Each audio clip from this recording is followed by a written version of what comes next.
pues más o menos, ¿verdad? Avanzando, y ahí fuimos invitados por la Asociación de Psiquiatras y de Psicólogos. ¿Cómo ven?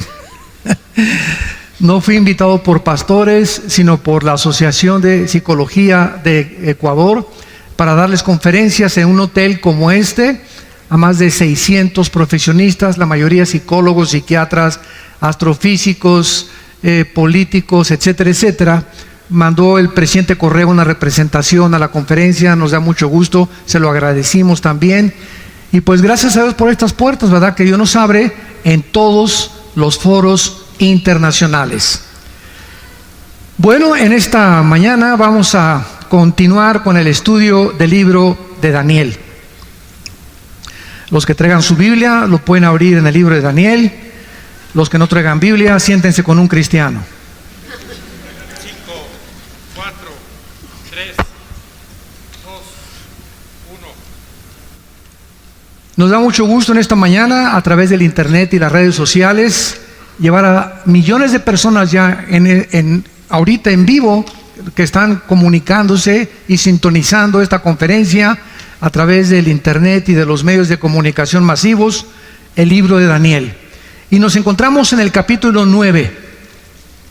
Todos ustedes que les interesa el estudio profundo de la profecía, las conferencias anteriores desde el capítulo 1, las tenemos grabadas, las pueden ustedes conseguir a la salida, para que tengas toda la colección de todo el libro de Daniel, capítulo por capítulo.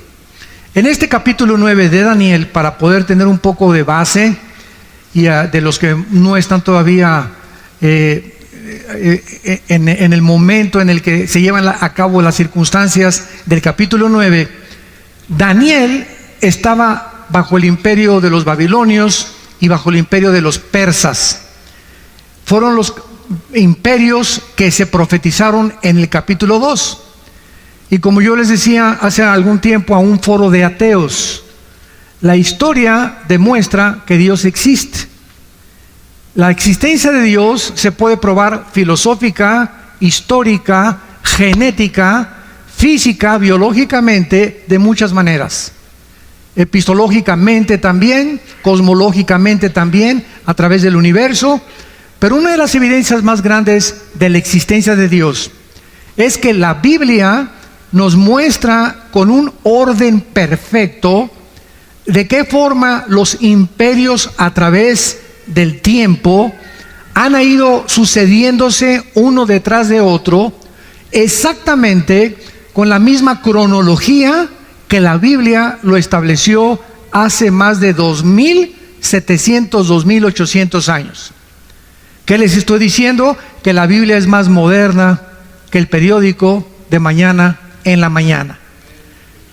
Daniel se encontraba hace 2500, 2600 años en lo que ahorita es Siria e Irak, precisamente donde está la olla hirviendo y donde ahorita está a punto de estallar una tercera guerra mundial, que no sería la tercera guerra mundial desde luego. Pero Daniel se encontraba en esa zona geográfica históricamente, y la misma arqueología ha demostrado que las evidencias, los reyes, los lugares geográficos que la Biblia menciona, los nombres que la Biblia menciona, todo ha sido comprobado a través de la arqueología y de la antropología, de una manera y con una evidencia sobrenatural. Entonces Daniel se encontraba ahí, y entonces él lee el libro de Isaías capítulo 25, porque Jeremías fue antes que Daniel, y Jeremías había profetizado que los judíos iban a estar en Babilonia exiliados o cautivos 70 años, y que al acabar la cautividad babilónica se les iba a permitir regresar a Jerusalén. Daniel fue uno de esos cautivos que fue llevado en el año aproximado 585, 586 antes de Cristo a Babilonia por el rey Nabucodonosor. Entonces Daniel comienza a leer a Jeremías y descubre que está a punto de terminarse la cautividad babilónica, que los 70 años se iban a acabar ya, y comenzó Daniel a preguntarse: ¿y ahora qué va a ser de nosotros? ¿Cuál es tu plan, Señor, para nosotros? ¿qué, ya has dejado a Jerusalén o nos vas a volver a disciplinar? Entonces Daniel se pone a ayunar y hace un ayuno de verduras y de agua nada más durante 3 semanas. En el momento en que Daniel se hinca a comenzar a preguntarle a Dios a través del ayuno para sensibilizar su espíritu, ¿qué es lo que Dios quiere para el futuro de Jerusalén? Dios manda un ángel desde el cielo para que baje a la tierra a traerle el mensaje a Daniel. Y la Biblia nos dice en el capítulo 10, cuando lleguemos al capítulo 10, que otro ángel, principado de Satanás, sale a intervenir, a obstaculizar que el ángel enviado por Dios llegara a la tierra y le diera el mensaje a Daniel. Entonces vemos en la Biblia que existe en el mundo espiritual que nos rodea un conflicto, una guerra cósmica que es real, y todos los acontecimientos que se suceden aquí en este planeta tienen repercusiones espirituales en el mundo invisible. Y el único libro de los billones de volúmenes de literatura que existen en las librerías, el único libro y de los que se consideran sagrados o religiosos, la Biblia es el único libro que nos muestra qué se encuentra detrás de las cortinas en el mundo espiritual. Ni el Tripitaka de Buda, ni el Ramayana de los Vedas, ni el libro del Mormón, ni el libro del Corán del Islam, ningún libro sagrado que tú menciones menciona las profecías y la certidumbre con la que la Biblia nos muestra el futuro. Muy bien, entonces viene una guerra y está el ángel ahí peleándose en el espacio, y en eso el ángel de Dios pide ayuda para que venga el arcángel Miguel. La palabra arcángel significa el principal o el primero de los ángeles. Y de acuerdo a la Biblia, Miguel es el arcángel que defiende exclusivamente a la nación de Israel. Está comisionado Miguel para poder defender a Israel. El de México no es Juan Diego, Porque alguien me preguntó hoy en la mañana eso. Dije, no, espérame tantito, ¿verdad? Ni siquiera históricamente ha sido comprobada la historia de Juan Diego. Bartolomé de las Casas, que fue de los misioneros más antiguos en el siglo, ¿verdad? 1600, 1700, que se supone que pasó este milagro, ¿verdad? Ni siquiera lo documenta en ninguno de los escritos que existen. Bueno, pero no vamos a ocupar de eso. Entonces viene una guerra espiritual. Y vemos nosotros que cuando los cristianos oramos, en el momento en que cierras tus ojitos, así como la ves, puede estar en VIPs, puede estar ahorita, ir manejando, o en el momento que tú mandas un telegrama a Dios, o haces contacto con Dios cuando dices, Jesús, o Padre Santo que estás en el cielo, te pido que mi hijo que ahorita se acaba de ir, te pido ahorita que voy a llegar, dame sabiduría, te pido por esto, te pido por aquello, llévame con lo que tú quieras orar. En el momento en que tú te pones a orar, se desata una guerra. Se desata una guerra.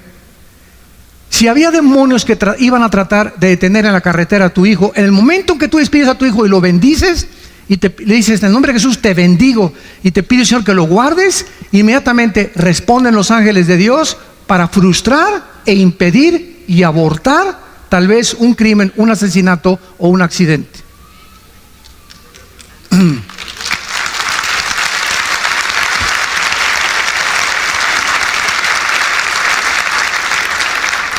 Finalmente, ¿verdad? El ángel llega a la tierra en lo que es ahorita Irán e Irak.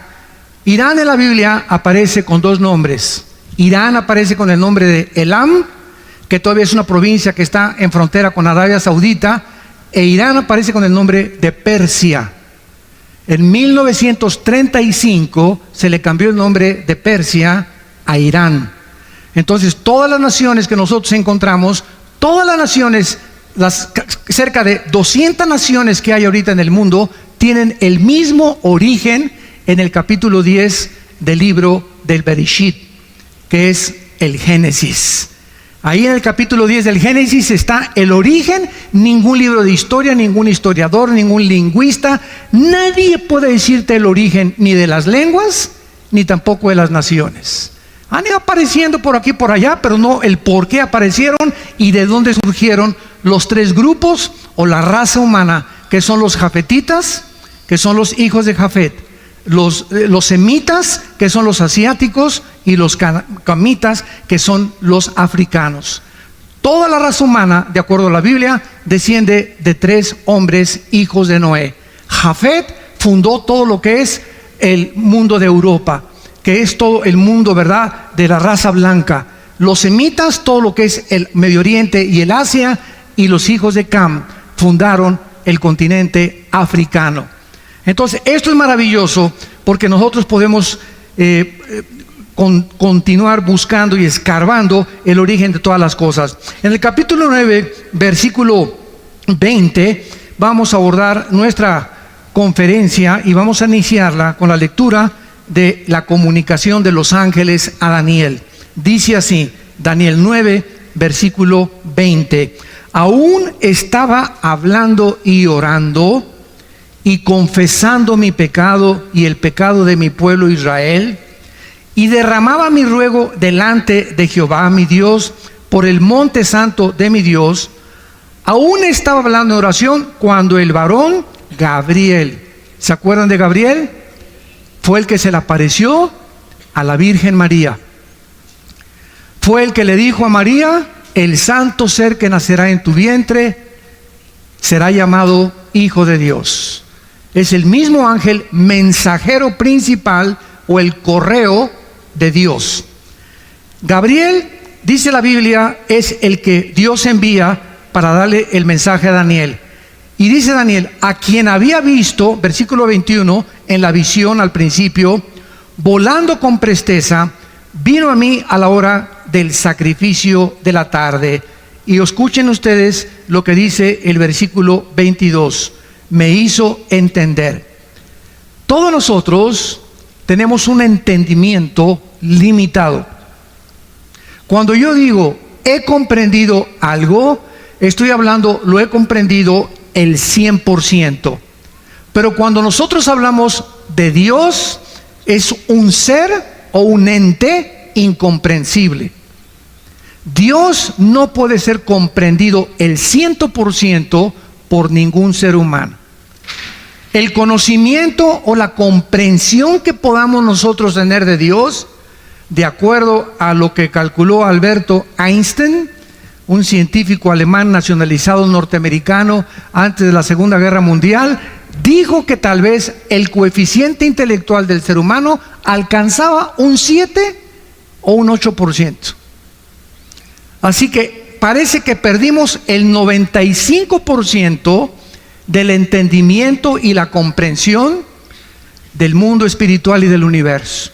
¿Cuándo fue esta pérdida? En la caída del huerto del Edén por Adán y por Eva.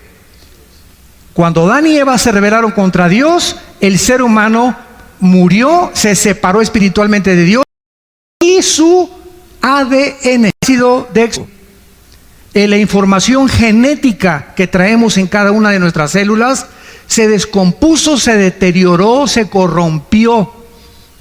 Y de Adán a nuestros días, los seres humanos nacemos en un planeta y lo primero que hicimos es ontoy. ¿Qué estoy haciendo aquí? ¿De dónde vengo? ¿Quién hizo el universo? ¿Hacia dónde voy? Y entonces estas preguntas, como demandan interrogantes, demandan respuestas, el ser humano inventó dos líneas de pensamiento. Una, las religiones. Todas las religiones, sin ninguna excepción, tienen dos factores comunes denominadores. Todas las religiones, sin ninguna excepción, buscan a algo o a alguien, las estrellas, las pirámides de Teotihuacán, la fuerza, el dios Sol, Neptuno, como tú quieras, buscan algo para poder congeniarse con esa fuerza invisible sobrenatural a través de las buenas obras. Todas las religiones enseñan, llámese mormonismo, catolicismo romano, judaísmo, todas enseñan que tienes que hacer algo bueno para ganarte al cielo. Y además, todas todas las religiones invocan o apelan a los sacrificios. Y vemos a la gente pues cargando cruces, yéndose a rodillas a la villa, golpeándose la espada con opales, etcétera, etcétera. Sería el colmo, ¿verdad?, que los cristianos digan, es que voy a ayunar para que Dios sane a mi hija. O voy a ayunar para que pueda Dios darle la escuela a mis hijos. Dios, no, ese sacrificio, imagínense a Dios. Ay, Juanita, si el arcángel le dice, oye, Señor, ya tiene una semana sin comer, Juanita, ¿le sanas a su hija? Oye, qué Dios tan misericordioso, ¿no? Que está esperando, ya me viste, Señor, ahora sí me tengo una semana sin comer y sin beber agua, Señor, ahora sí me sanas a mi hija. Así es, quería que te sacrificaras y ya que te viera como la lengüita, como los perritos ladrando, entonces voy a sanar a tu hija.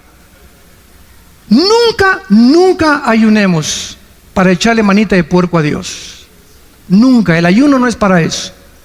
El ayuno es para buscar su voluntad en la Biblia. Y si no tienes tiempo de leer la Biblia, no ayunes. Porque si tratas de ayunar y te vas al trabajo o tienes diabetes, olvídate, ¿verdad? Vas a acabar en el psiquiátrico o en la otra vida. Entonces tenemos que entender claramente, ¿verdad?, la razón por la cual Dios nos dice eso. Y esta es la razón por la cual dice el versículo 22, que Dios tuvo que mandar, esto es antes de Cristo. El Espíritu Santo en el Antiguo Testamento no había bajado. Los ángeles bajaban al mundo y le daban a los seres humanos, como en el capítulo 18 de Génesis, que baja Cristo con 2 ángeles, a hablarle a Abraham y a decirle lo que iba a hacer con Sodoma. Personalmente, verbalmente hablaban los ángeles. Y entonces el ángel le da entendimiento, tiene la facultad los ángeles de hacer entender las cosas antes de que Cristo viniera. Jesús dijo, cuando Él venga, Él los guiará a toda la verdad. Entonces ahora tenemos el Espíritu Santo y el Espíritu Santo usa la Biblia. Entonces el ángel es enviado para darle entendimiento de los futuros planes a Daniel y para que entendiera cuál es el futuro del mundo de Israel. Y dice el versículo 22, y habló conmigo diciéndome, Daniel, ahora he salido, fíjate, para darte sabiduría y entendimiento, o sea, algo que Daniel no tenía y algo que nosotros por naturaleza no tenemos. Todos los seres humanos nacimos alejados de Dios. Romanos 3:23, por cuanto todos pecamos y todos fuimos alejados de la gloria de Dios. Nacemos con entendimiento para las matemáticas, para la física, para la biología, pero nacimos con un entendimiento cero absolutamente de las cosas espirituales. Y como somos seres espirituales, buscamos a través de ¿qué cosa? De la brujería, cartas tarot, bola de cristal, invocación a los muertos, reuniones de mediums, invocar al espíritu de Cuauhtémoc, al espíritu de Achencha que venga, buscar a través de las manifestaciones místicas del budismo zen, de la meditación trascendental, comunicarnos con algo, con alguien, por la espiritualidad, porque somos seres espirituales. Tú nunca vas a ver un conejo así en el campo, y menos a Chita. Somos seres espirituales porque fuimos creados a la imagen y semejanza de Dios. Ahora, si queremos comenzar a entender las cosas espirituales, Jesús dijo en Mateo 11, 25 al 28, Padre, te alabo, porque estas cosas, las cosas invisibles que nadie conoce, las escondiste de los sabios y de los entendidos y se las revelaste a los niños. Vengan a mí todos los que están trabajados y cargados, y los haré descansar. Y Jesús dice algo asombroso en este pasaje: nadie conoce a Dios sino yo, y aquel a quien yo se lo quiera revelar. ¿Qué dice la Biblia? Que no importa cómo busques a Dios, a través de la marihuana, a través de los hongos alucinantes, a través del peyote, a través de la meditación trascendental, a través del budismo, todos son caminos que parecen derechos, pero ninguno te lleva a Dios. Si alguien quiere conocer las cosas espirituales y al Dios vivo, único y verdadero, es a través de Jesucristo. Nada más.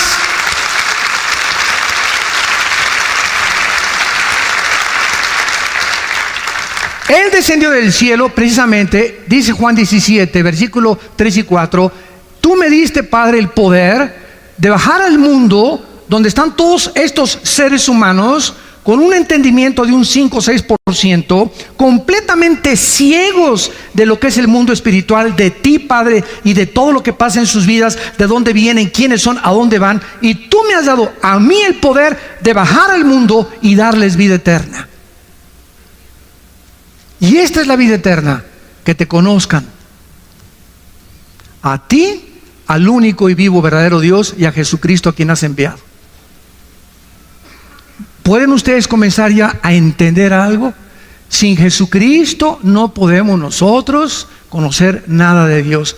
Ahora, cuando Jesucristo les dijo a los discípulos, me voy, ahí nos vemos. Imagínense los discípulos, oye, espérame tantito, ¿cómo que te vas? Que tú nos has traído las palabras de vida eterna. Ahora sabemos que tú vienes de Dios y que regresas a Dios. Pero ¿cómo nos vamos a quedar huérfanos? No, espérenme tantito. Dice, voy yo a mandar al Espíritu Santo que baje al mundo, y Él, cuando entre a ustedes, ya no como en el Antiguo Testamento, que venía y se iba, y Dios hablaba a través de voces, a través de profetas, a través de experiencias místicas, a través de sueños. Dice Hebreos 1, versículo 1, Dios había hablado muchas veces, de muchas formas, a través de los profetas. Ahora nos ha hablado por el Hijo. Cristo es la última palabra que Dios nos ha dado. Y el que no escucha al Hijo no tiene la vida. Estás escuchando voces extrañas.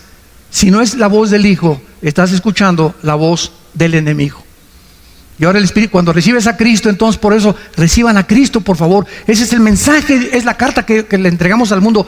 Abre tu corazón a Cristo, porque cuando le abres tu corazón a Cristo y crees que en la cruz Él paga por tus pecados, Él entra a tu vida en la persona del Espíritu Santo. Y el Espíritu Santo te comienza a destapar la calabaza que tenemos aquí. Y entonces, como cuando llegas a una clase de japonés, puros signos y no entiendes nada. Ah, pero está el maestro japonés. Mira, esa es la A. Ah, si usted no me dice cuál es la A, yo no voy a decir, pues yo creo que esta es la A. No es lo que tú creas, es lo que es. Pues yo creo que Dios es así. Pues Dios no tiene esa chance que fueras así ni pensaras así. Pues yo pienso que Dios va a mandar a todos al cielo y que nadie se va a condenar. Es lo que piensa mi chencha también. Dios no nos llega a nosotros que nosotros determinemos cómo es Él. Él es el que nos quiere revelarse. ¿Cómo es Él? A través de su Hijo. Y una vez que tienes a Cristo, vienes a la Biblia y Dios usa nada más la Biblia. No usa ningún otro libro más que la Biblia. Y a través de la Biblia, ya con el Espíritu Santo, comienzas a leer.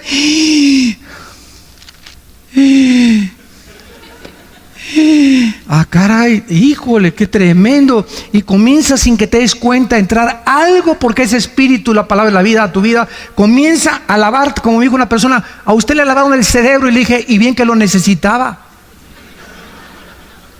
Pero un buen lavado que necesitamos. ¿Qué filosofías? ¿Qué Nietzsche? ¿Qué Marx? ¿Qué Freud? ¿Qué Darwin? ¿Qué puros hombres? Ninguno de ellos fue Dios. Ninguno de ellos murió en una cruz para pagar por nosotros. Es Cristo el único que Dios escogió para darnos a conocer al Padre. Entonces, esta es la razón por la cual necesitamos para entender. Este es el problema del ateísmo. Por ejemplo, el ateísmo es un problema de seres humanos con mente de caracol, con mente de ostión, ¿verdad? Con un 5 o 6%, que porque no quieren entender a Dios. ¿Y por qué? Siempre el argumento de los ateos. Si Dios es Dios, ¿por qué permitió a Satanás? ¿Y por qué permite el mal? Por eso el 95% de los ateos son hombres amargados. El 95% de los ateos son personas amargadas contra alguien que no existe. Qué ridículo, ¿no? Persiguen toda su vida y atacan toda su vida a alguien que no existe. Esto es increíble, ¿verdad? Es contradictorio de una forma intelectual y filosófica, pero es el problema del ateísmo. Oye, espérame, señor ateo, ¿tú reconoces que tu mente es limitada? Sí. Bueno, si tú reconoces que tu mente es limitada, ¿puede un niño de 3 años de edad entender la ecuación de Alberto Einstein, E igual a mc al cuadrado? ¿Qué es la teoría de la relatividad? No, pues tú eres igual que ese chamaco cabeza de calabaza. quieres con tu mente limitada entender los pensamientos, suponiendo y asumiendo ya que existe Dios, tiene que ser infinitamente superior a lo que nosotros nos podemos imaginar. Y si Él no baja y Él no nos revela y nos dice cómo es inútil tratar en nuestra limitación de comprenderlo. Es imposible. Y se dan cuenta por qué el ateísmo es una filosofía insostenible dentro de la misma lógica y la misma filosofía. Es ridículo. Es una soberbia impresionante. Es que si yo fuera Dios, bueno, pues no eres Dios. Cabeza de langosta. Le dice en esta oración, versículo 23, al principio de tus ruegos, le dice el ángel, fue dada la orden, Daniel, y yo he venido para enseñártela, porque tú eres muy amado. Porque tú eres muy amado. Romanos 8, 28 y 29, ¿se acuerdan? Todas las cosas contribuyen a nuestro bien, a los, no a todos, a los que aman a Dios. Si tú amas a Dios con todo tu corazón y con todas tus fuerzas, no hay nada que ahorita estés pasando, no hay nada. El problema que tú me digas que tienes ahorita, que no esté Dios trabajando a tu favor. Aunque ahorita parezca que las circunstancias están en tu contra, hay un mundo invisible espiritual en actividad de poder de Dios que está obrando, que esto que parece que está en tu contra, lo va a convertir Dios para tu bien. Sigue confiando en Él. Guarda silencio en Jehová y Él te concederá las peticiones de tu corazón. Tenemos que, y esto es lo que es la fe, ¿verdad? Entender que Dios está de nuestro lado. Si Dios con nosotros, ¿quién contra nosotros? Tarde o temprano José fue vendido por sus hermanos. Imagínense a José. Imagínate que tus hermanos te saquen a patadas de tu casa y que te venden, que te lleven allá a Tepito, que te lleven allá a Ciudad Neza, y ay, llévense a que póngalo a repartir droga, póngalo a pedir limosna y que te corran de tu casa. ¿Qué emociones y sentimientos invadirían tu ser? La amargura y el rencor contra tu familia. Mi propia familia me escupió y me sacó y me corrió. Y lo vendieron a José y se lo llevaron hasta Egipto. Y ahí en Egipto entra a trabajar con el capitán, ni más ni menos, de la guardia del faraón. Y cuando el faraón, se va el jefe de ahí de Egipto, el faraón se va a un viaje no misionero, ¿verdad? Se fue un viaje de guerras que tenían conflictos, se queda la esposa del faraón, ¿verdad? Solita, y le decían la leona del Lerma. Era una mujer insatisfecha sexualmente. Y agarra a Josecito, ¿verdad? Pepinillo, ven para acá, le voy a dar para maravillosa, para que se acueste bien con Tito. Y lo agrede, y lo agrede, y lo agrede a Daniel. Y por no meter y se echa a correr porque el temor de Dios, agarra su saco ella, llega a Potifar, el capitán de la guardia, y le dice, entonces este hombre, ¿verdad?, me quiso violar, y lo meten a la cárcel, todavía que lo venden sus hermanos, todavía que se va como esclavo, todavía que lo meten a la cárcel, sale de la cárcel, pasan muchos años, viene el hambre en Egipto, él comienza a guardar la comida para sus hermanos, y cuando sus hermanos lean el capítulo 50 del libro del Génesis, que es donde acaba, llegan los hermanos a Egipto y José los ve. Él ya era gobernador de Egipto, porque lo hace el faraón, el gobernador de Egipto. Al ver a sus hermanos se ponen a llorar. ¿Cómo es posible? Te vendimos y todo. ¿Y saben qué contesta José? Ustedes buscaron un mal contra mí, pero Dios lo convirtió para el bien. Por eso los perdono.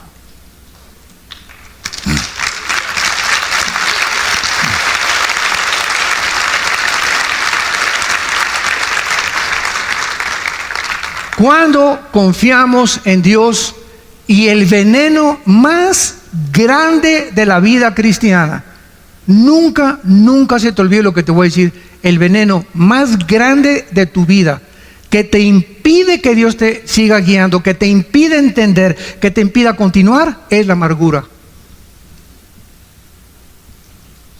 el rencor contra alguien. Hagan lo que nos hagan, hagan lo que te hagan, que te vendieron, que te violaron, perdona 70 veces 7 y libra tu corazón de no estar amargado contra nadie.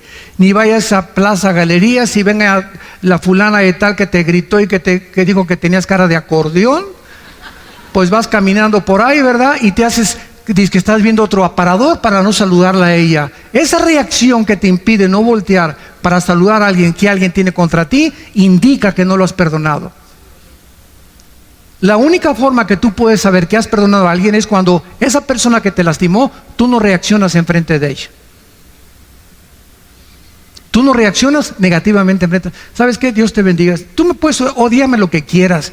Me hiciste lo que quieras. Yo aquí estoy, yo te bendigo, yo no tengo nada contra ti. Ese es tu problema. Si tú tienes problemas conmigo, eso, pero yo yo no tengo nada absolutamente contra ti. Ese es el secreto más grande, porque dice Santiago capítulo 4 que Dios da gracia a los humildes. Muy bien.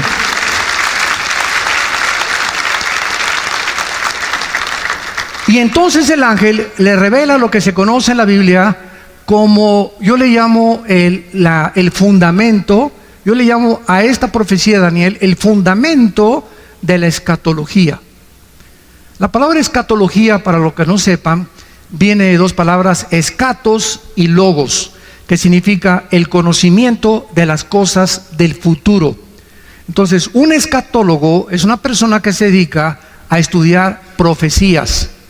Entonces, el fundamento de la Biblia, o sea, nadie puede entender Apocalipsis, nadie puede entender Ezequiel. Nadie puede venir y decir, pues yo creo que esto significa, sin entender la profecía de la semana 70 de Daniel.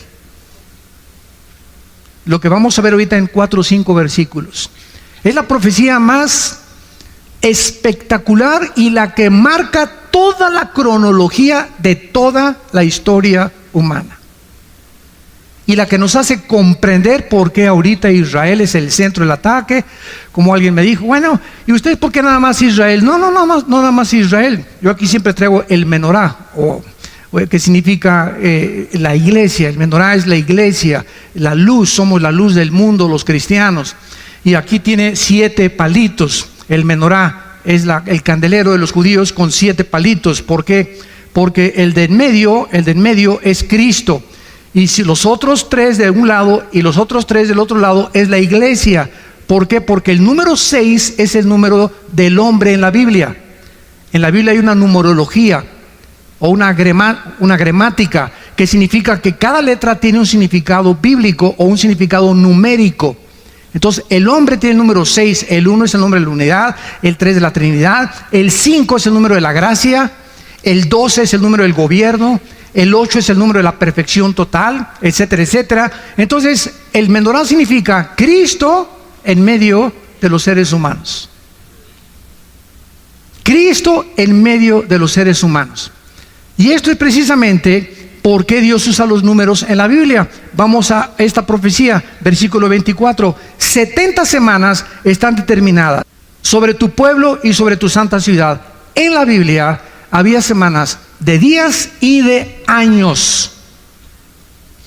La palabra 70 es la palabra Shivin Shabun. La palabra semana en el hebreo es la palabra Shabua. Entonces está hablando 70 semanas o 70 años de semanas. Si multiplicamos 7 por 7, 49. En otras palabras, 490 años. Esto es asombroso.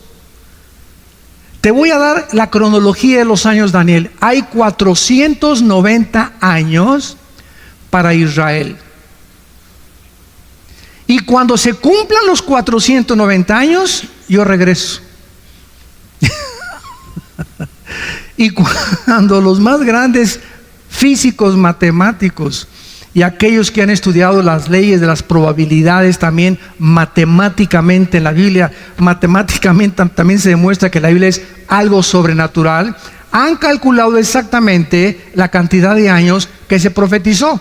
Se lo voy a dar resumidamente para después abordarlo poco a poco. Ya se cumplieron 483 años. Vamos rápidamente a ver, nos vamos a brincar el 24 para darles un resumen. Sabe y entiende que desde la salida de la orden, y dice cuándo comenzar a contar, desde que salga la orden para restaurar y edificar a Jerusalén hasta cuando venga Cristo, desde que se dé la orden para edificar Jerusalén hasta el Mesías príncipe, habrá 7 semanas y 62 semanas, y se volverá a edificar la plaza y el muro en tiempos angustiosos, y después de las 62 semanas se quitará la vida al Mesías. ¿Quién podría, si no es Dios, hace 2500, 2600 años dejarnos un documento como el que tenemos en nuestras manos y poder profetizar con tanta exactitud para que podamos comprender claramente que solo Él puede poner el orden y los tiempos? Escuchen ustedes, esto es absolutamente tremendo. Aproximadamente en el libro de Nehemías capítulo 2 se dio la orden para restaurar Jerusalén, en el libro de Nehemías. Y del libro de Nehemías hasta el Domingo de Ramos, apúntalo, que fue en febrero del año 445 antes de Cristo, cuando se dio la orden de restaurar Jerusalén.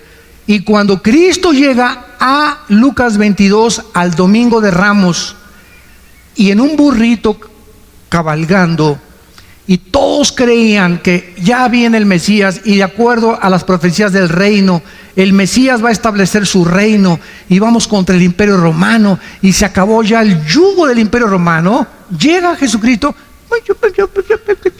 en un burrito, no en un caballo blanco como esperaban todos los conquistadores en el tiempo antiguo. Al entrar y declarar la victoria, entraban en caballos blancos. Eso lo hará Cristo hasta el capítulo 19 de Apocalipsis, cuando venga ya venciendo a todas las naciones con nosotros. Llega en un burrito Jesucristo y se para sobre Jerusalén. Y ahí enfrente, en Jerusalén, dice unas palabras tremendas en el capítulo 23 de Mateo, versículo 37. Se los voy a leer rápidamente. Jerusalén, Jerusalén, que matas a los profetas y apedreas a los que te son enviados. ¿Cuántas veces quise juntar a tus hijos, como la gallina junta sus polluelos debajo de sus alas, y no quisiste? He aquí vuestra casa os es dejada desierto. Pero en verdad les digo que desde ahora no me veréis hasta que digáis Baruch Hashem Adonai Elohim, que en hebreo significa bendito el que viene en el nombre del Señor. Baruch Hashem Adonai Elohim. Y esto lo vamos a ver en la profecía, que es exactamente en ese momento cuando Cristo declara esas palabras, que Dios deja de tratar con Israel. Pero si le sumamos a 483, 7 años son los 7 años que faltan para que se cumpla la profecía de la semana 70 de Daniel. Y estos 7 años serán los 7 años de la gran tribulación. Por eso la iglesia es imposible que vaya a atravesar la tribulación, porque no nos ha puesto Dios para la ira.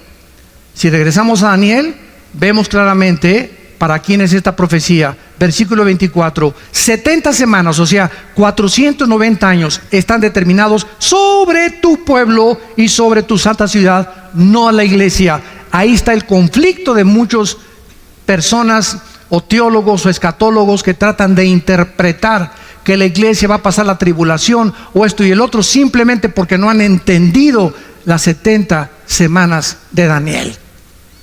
Que eso es una profecía exclusivamente para Israel. Dios tiene un plan para Israel.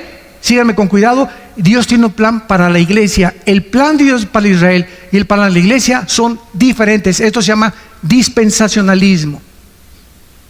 Cuando venga Cristo por nosotros en el arrebatamiento, en el momento que seamos sacados, tal vez un año antes, un mes antes, 3 días antes, inmediatamente un hombre en el Medio Oriente va a firmar un tratado de paz entre los árabes y los judíos. Este hombre se llama en la Biblia la bestia, el cuerno pequeño, el anticristo. Y en estos 7 años, supuestamente, él va a traer la paz, va a venir con una bandera de paz. Apocalipsis 6, el caballo blanco, que es el caballo del primer jinete de Apocalipsis, viene con un arco sin flechas, implicando que viene con símbolos de paz engañadora. Y estos 7 años, la iglesia ya no está aquí. Ya nos fuimos. Adiós, mundo cruel, ya nunca te veré. See you later, alligator. Como dice la canción, ¿verdad? Ahí nos vemos, mundo cruel. Nosotros nos vamos, escuchen esto, y al irse nosotros, mucha gente cree que el Espíritu Santo se va con nosotros. Pero el Espíritu Santo es omnipresente por el amor de Dios. El Espíritu Santo no puede decir, aquí no está el Espíritu Santo. Es omnipresente, Él está en todo lugar, en todo momento. Claro que habitando de una forma especial en nosotros los cristianos, desde luego. Pero el Espíritu Santo, Él sigue aquí en la tribulación. Y entonces el Espíritu Santo va a trabajar de manera diferente, porque es otra dispensación. Se llama la dispensación de la tribulación. Antes de Cristo trabajó el Espíritu Santo, venía y se iba, venía y se iba. Crucifican a Cristo en Pentecostés, el Espíritu Santo viene, nos bautiza con el Espíritu Santo, somos llenos del Espíritu Santo, somos regenerados, somos la morada del Espíritu Santo, sellados con Él, hasta el día que resucitemos. Efesios 1, 13 y 14. Y cuando ya resucitemos y seamos transformados y nos vayamos con Cristo, el Espíritu Santo, dice Apocalipsis 7, que va a sellar en las frentes a 144,000 judíos. Y cuando estamos hablando de que en la frente, es porque será algo visible para que sea visto, como lo hacía muchas veces en el Antiguo Testamento. Es otra manera en que el Espíritu Santo, y el evangelio que se va a predicar en la tribulación se llama el evangelio eterno. Ahorita estamos predicando el evangelio de la gracia de Dios en la cruz, y en la tribulación será el evangelio del reino y de la eternidad. Y los ángeles van a ayudar a predicar a estos 144,000 el evangelio. Así que nadie se va a quedar sin ningún testimonio. Y estos 144,000 judíos, escuchen esto, ustedes no se imaginan, hay miles de mexicanos de ascendencia judía, miles de italianos, costarricenses, etíopes, de Indonesia, españoles, franceses, ingleses, alemanes. Los judíos están repartidos en el mundo. ¿Por qué? No solamente los que están en Jerusalén y Israel son judíos. En el año 700 antes de Cristo, el imperio de los asirios llegó a Israel y agarró a las 10 tribus de Israel y se las llevó cautivas al norte, a Siria, donde está la guerra ahorita civil. Y desde el año 700 hasta nuestros días, estamos hablando de 2700 años, los judíos se perdieron y se dispersaron y se mezclaron con todas las naciones del mundo. Y hay judíos rusos, judíos negritos, judíos blancos, judíos mexicanos, etcétera, etcétera. Así que estos 144,000 judíos, muchos creen que solamente van a salir de Israel. No es verdad. Están mezclados en miles, en cientos de naciones, decenas de naciones. Somos 200 naciones ahorita en el mundo. Entonces es la forma como va a operar el Espíritu Santo en aquel tiempo. Regresamos a Daniel y rápidamente dice: 490 años, 70 semanas están determinadas sobre tu pueblo, sea Israel, y sobre Jerusalén, tu santa ciudad.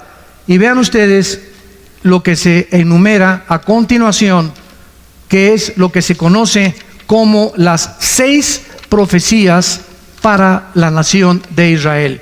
Número 1, versículo 24, dice así: para terminar la prevaricación.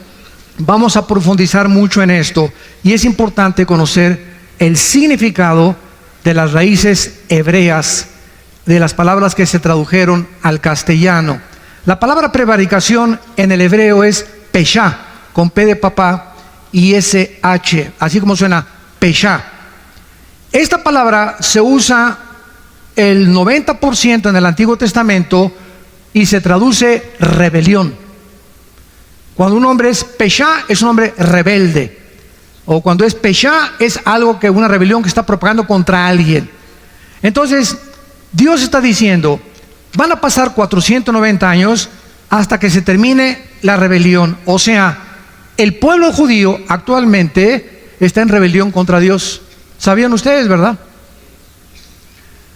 Gracias a Dios que hay, se calcula, 150,000 judíos, estoy hablando étnicamente, que ya aceptaron a Yeshua o a Jesús como su Salvador. Y se llaman congregaciones mesiánicas. Y casi siempre cuando hay un movimiento en la historia cristiana que se está gestando, por ejemplo, viene el movimiento carismático y se fueron a un extremo. Viene el movimiento de las lenguas y se fueron a un extremo. Viene el movimiento del mesianismo y se fueron a un extremo. Pero todo tarda tiempo porque somos bien imperfectos. Somos bien imperfectos. Entonces, para que cuaje la gelatina y para que se cocine el arroz, necesita meterse un tiempo, ¿verdad? El pastel se mete a que media hora en el horno y todo tarda hasta que ya sale cuajadito, ya sale cocido, y hasta que esté cocido no se puede comer. Y así pasa con los movimientos en la vida cristiana. Yo me recuerdo en los 70s, yo me convertí en el 74, yo llegaba a iglesias donde Dios sabe que estoy hablando la verdad, y me agarraban con pinzas la lengua y me la jalaban y me decían, hablen lenguas, y me jalaban la lengua con pinzas como de madera para que hablen lenguas, y me daban zapes por detrás, hable. ¿Cómo hablo así? Menos voy a hablar con esas pinzas en lengua, ¿no? Y después ya llegó al extremo completo, pero ya fue el extremo total cuando dijeron que si no hablabas en lenguas no tenías al Espíritu Santo. Dios mío, Ave María.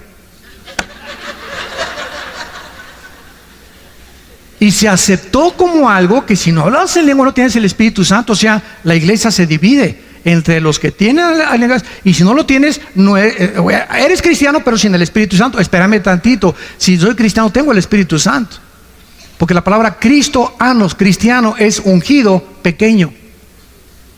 ¿Quién es un cristiano? No es el que va a la iglesia, no es el que pertenece a una religión, no es el que es bautista, presbiteriano, nazareno, o Vía Nueva para México, Amistad Cristiana. Es la persona que tiene al Espíritu Santo, no importa dónde tú vayas. Claro que tiene que ser congregación que tenga las bases, la autoridad de la Biblia, desde luego, ¿no? Pero lo que nos hace cristianos no es el edificio ni la denominación, ni el bautizo, sino tener al Espíritu Santo. Es lo que te hace cristiano, y eres mi hermano y mi hermana en Jesucristo. Entonces, esta rebelión contra la autoridad de Dios se va a terminar. Veamos en Zacarías capítulo 12, Zacarías 12, ahí brínquense unas páginas después, sigue Joel, de Daniel, Jonás, Nahum, como unas 20 páginas yo creo, y llegamos a Zacarías 12. ¿Se acuerdan la expresión de Cristo cuando llegó a Jerusalén? Que acabamos de leer en Mateo 23. Hasta que digas Baruch Hashem Adonai Elohim, no me verán hasta que digan bendito el que me ha nombrado. O sea, ustedes los judíos que me crucificaron y le gritaron a Pilato, sobre mí sea la sangre, sobre nosotros sea la sangre, cayó la maldición sobre ellos. Y hasta este momento dice 2 Corintios capítulo 3 que el pueblo judío tiene una venda que hasta que se conviertan es quitada por Cristo. Entonces tú vas a Jerusalén, los que han ido nos han acompañado en los viajes. Mi hijo Alan acaba de regresar hace 2 semanas de Jerusalén, se llevaron como 40, 50, 60 personas. Si tú vas a Jerusalén o vas a Israel, vas a encontrar a cantidad de judíos vestidos de negro, con cairelitos aquí, con su sombrerito. Se llaman judíos ortodoxos. Nos odian con odio jarocho. De veras. No me acuerdo, hace 4 o 5 años cuando fuimos, que estábamos en la tumba de David y entramos a orar, y estábamos así, éramos como 10 hermanos agarrados de las manos dentro de la tumba de David, y entró un judío con una talid así, Y comenzó a gritarnos a todos y nos comenzó a insultar, etcétera, etcétera. Y todos para atrás, ¿no? Y teníamos ganas de descontarlo, ¿verdad? Pero digo, vamos a dar un buen testimonio, ¿verdad? Y se casó y se salió, ¿no? Pero es enervante para ellos oírnos orar a nosotros y pronunciar el nombre de Jesús. Entonces, ese es el grupo que son los fariseos del siglo XXI. Pero hay cantidad de judíos que ya aceptaron a Cristo como su Mesías. Pero esta rebelión prevalece todavía ahí en Israel. Hay una religiosidad asfixiante en Israel, asfixiante.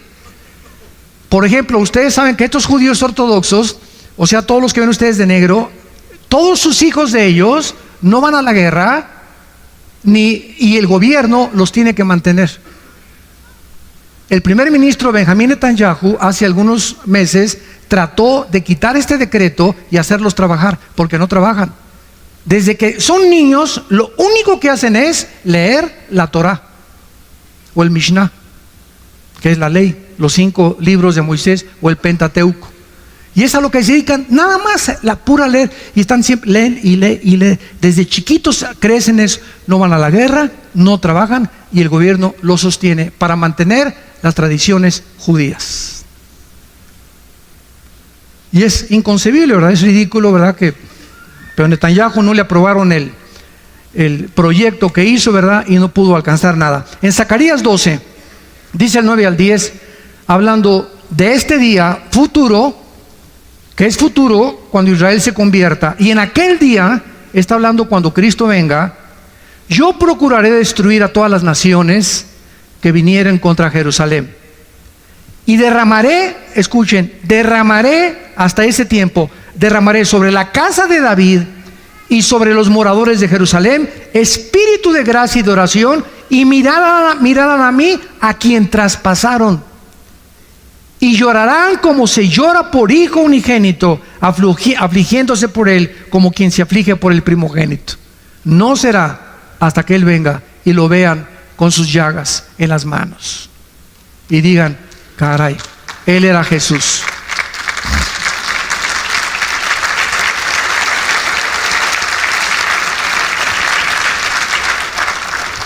Vamos a continuar con este estudio.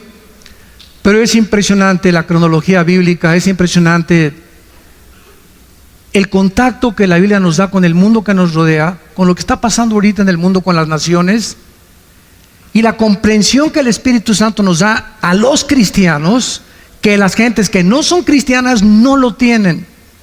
Siéntete privilegiado de ser cristiano, de ser hijo o hija de Dios.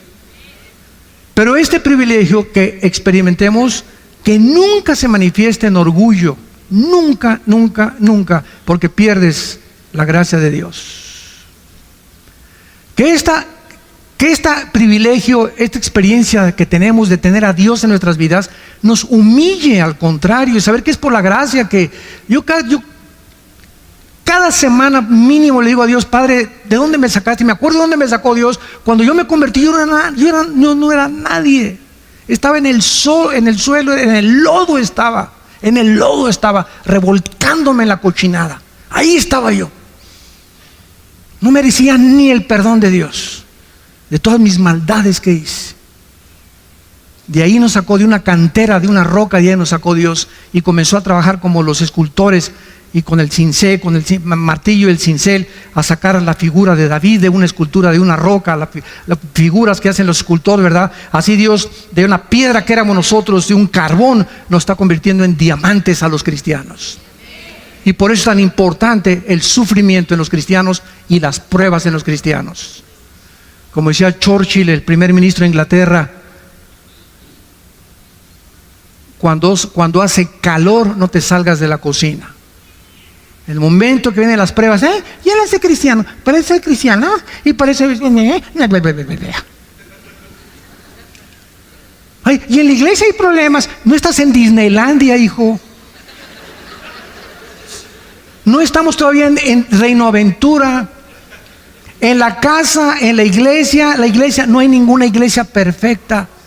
Todos está trabajando Dios con nosotros, con todos nosotros. Tenemos que tener paciencia y aguantar aguantar, porque nos está forjando a través de este fuego y purificando nuestros corazones a través de las pruebas, para que pueda brillar la paciencia y la fe brillar con máximo esplendor, porque es lo más valioso que tenemos, la fe que Él nos ha dado en su Hijo Jesucristo. Oremos. Padre, gracias por tu palabra en esta mañana, en esta tarde también. Gracias por la esperanza bienaventurada que aguarda nuestro corazón de ver a tu Hijo en persona, que cuando Él ascendió al cielo para despedirse de sus discípulos y comenzó a elevarse en el aire, los ángeles aparecieron y les dijeron a los apóstoles: ¿por qué miráis así al que se va? Porque exactamente como se va, regresará físicamente a establecer su reino entre ustedes. Y en aquel día secará vuestras lágrimas. Y en aquel día será como la mujer parturienta, que durante 9 meses ha sufrido. Y cuando el niño viene ya al mundo, se rompe la fuente, los dolores aumentan, pero cuando tiene esa criatura en sus brazos, todavía dice que venga el segundo o el tercero. Pero ese niño en sus brazos le hace olvidarse de todo lo que pasó, por el gozo de tener a su hijo que finalmente está con ella, o a su hija. Y cuando tú vengas, esto le dijiste a los discípulos: así será con ustedes. En el mundo tendrán aflicción, pero confíen, yo he vencido al mundo. Y cuando yo venga, vuestras lágrimas se convertirán en gozo, y nadie les volverá a quitar su gozo, porque ya no habrá muerte, ni enfermedades, ni sufrimientos, ni fricciones, porque todas las cosas serán hechas nuevas. En esta mañana, Dios te invita a que vengas a su Hijo Jesucristo. Lo que no has entendido, seguirás sin entendiéndolo, porque no lo tienes a Él. Pero en cuanto tú lo invites a tu vida, Él entrará a tu corazón, te quitará las vendas que cubren tu mente ahorita espirituales, y comenzarás a comprender las cosas profundas de Dios. ¿Qué tengo que hacer?, me preguntarás. Simplemente, en este instante, con tu rostro inclinado, con toda la sinceridad de tu vida, dile: perdona mis pecados, Señor. Creo que en la cruz tu Hijo pagó por ellos con la sangre que Él derramó. Creo que a los 3 días se levantó de los muertos, y te pido, Jesús, porque sé que vives, que en este instante entres a mi vida como mi Señor y mi Salvador. En tu nombre perfecto, santo y eterno te lo pido. Amén. Iniciamos hoy una nueva serie titulada ¿De dónde saldrá el anticristo? Noten ustedes que no dice quién será el anticristo, porque esta serie que he desarrollado, no sé, tendrán 4, 5, 6, 7 lecciones que vamos a estudiar acerca del territorio o el lugar geográfico donde surgirá el anticristo, porque la identidad del anticristo nadie la sabe. No se puede decir que es Obama o que es Trump o que es fulano de tal. Esto es especulación, hipótesis, y nunca podemos caer en ese error. Entonces, la identidad del anticristo nunca se sabrá hasta que él aparezca firmando un tratado de paz por 7 años con el pueblo de Israel, con los líderes o con el gobierno de Israel. Y pienso que en ese momento nosotros ya no estamos aquí. Muy bien. A partir de 1945, que terminó la Segunda Guerra Mundial, Estados Unidos, Canadá, junto con Rusia, que en aquel tiempo era la Unión Soviética, le ganaron la guerra a Alemania, a Italia y a Japón. Y desde entonces Estados Unidos surgió en el mundo como el protagonista político, económico y militar número uno, y de ahí en adelante se le entregó a Estados Unidos también la facultad de que fuera el dólar, la moneda del dólar, la moneda de reserva para comprar el petróleo en el mundo entero. Entonces, desde 1945 hasta nuestros días, Estados Unidos pues se ha levantado, ¿verdad?, como la nación más poderosa, económica, política del mundo. Independientemente que Estados Unidos, después de Israel, es la única nación, después de Israel, fundada sobre la Biblia. En la Constitución está la Biblia. Cuando los presidentes juran sobre la Biblia, y siempre se mantuvo este protocolo desde 1945. El día que llegó Israel en el 48 a Israel, 3 años después de la Segunda Guerra Mundial, había estado como el controlador o como el imperio que gobernó casi todo el Medio Oriente y 3/4 partes del mundo, el Imperio Otomano Turco, que duró casi 500 años. En 1923 del siglo pasado, el Imperio Otomano fue derrotado en la Primera Guerra Mundial junto con Alemania por los ingleses.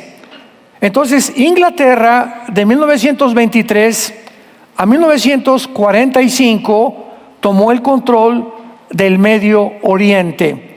Y el Imperio Otomano Turco, o el Islam, ¿verdad?, fue completamente aniquilado.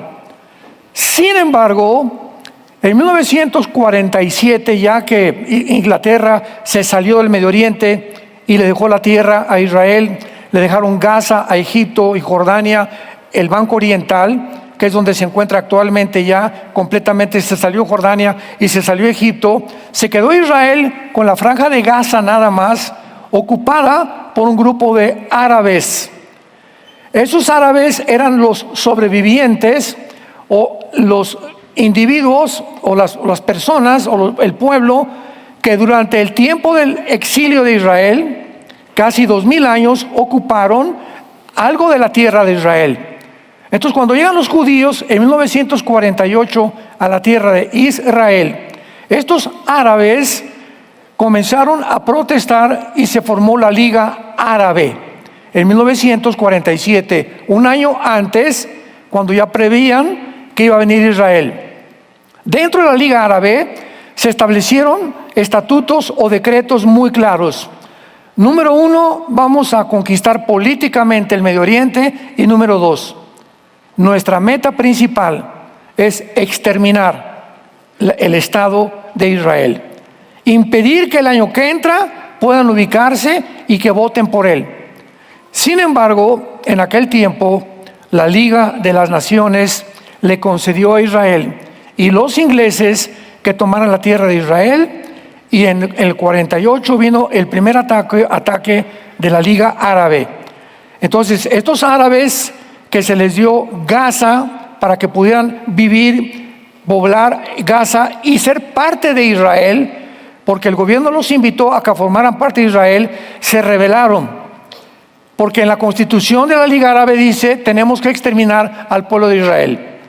Nunca vamos a aceptar ser gobernados por Israel, nunca vamos a aceptar trabajar tampoco con Israel, y nunca vamos a darnos por vencidos hasta que exterminemos totalmente el Estado de Israel.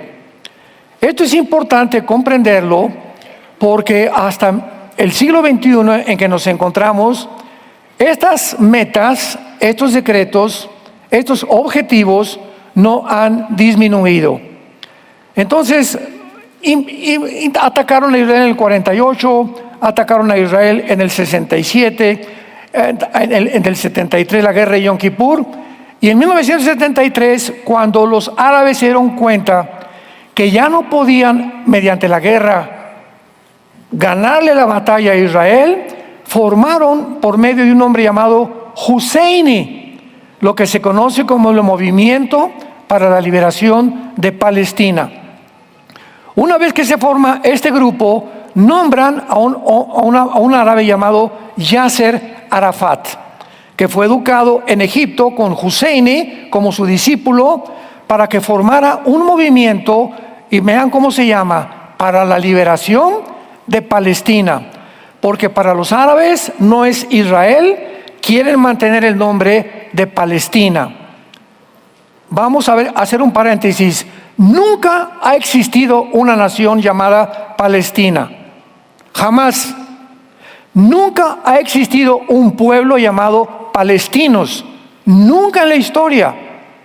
Pero para identificarse ellos en Gaza de que no eran solamente árabes, porque Egipto, Irak, Jordania les negaron a esos árabes, a sus hermanos, que pudieran ser asilados o pudieran vivir en naciones árabes. Les dijeron: no, es que nos conviene que se queden en Gaza, porque de esta manera están pegados a Israel y de esta manera tenemos cercanía a Israel, y vamos a formar entonces un ejército en Gaza llamado Hamas, que la palabra Hamas significa los violentos.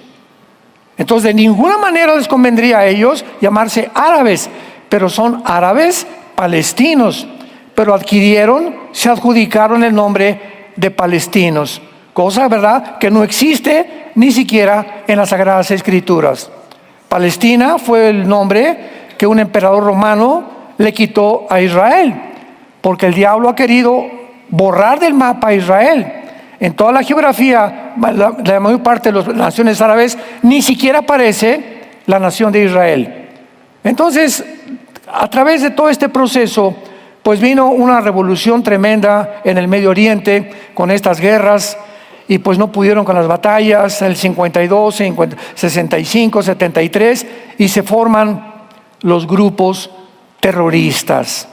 Y entonces Irán, que en 1979 se convierte en la República Islámica Musulmana de Irán, toma el control con el mismo objetivo: destruir al Estado de Israel.